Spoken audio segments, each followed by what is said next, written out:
So guys, jom kita main bola dengan kawan aku.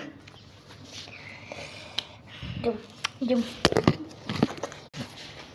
Cepat. Dia ada masa lagi, jangan nak buang masa. Nanti aku nak balik kampung ke santai. Berapa? Ha? Berapa? 5 apa? Oh, pergi balik kampung pukul berapa? Mana aku tahu. Tak gol. Dia pergi sana. Tak gol lah. Cerita dia. Weh. Bukanlah slipper weh. Bagus sekolah. Bagus.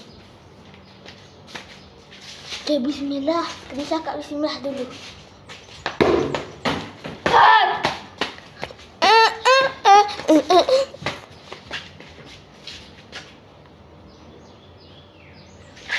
Ini dia buat apa tu? Babi! Gol! Budak opera sekolah dah.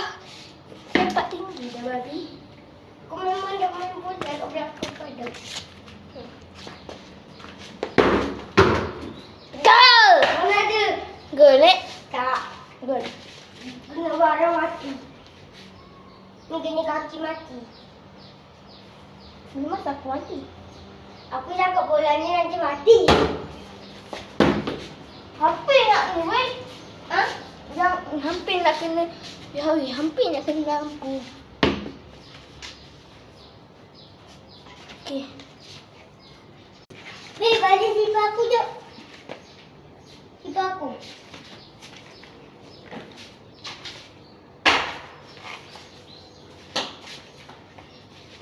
Disuruh balik sekali. Kita boleh balik.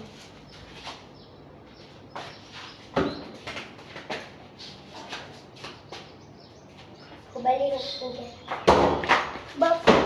Good. Sekejap aku ambil. Dia pergi rakam lagi.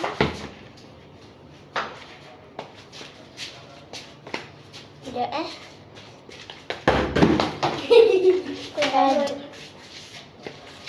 Sabar kau.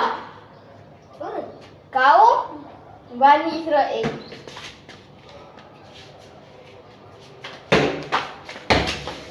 Tak gol asal. Tak gol.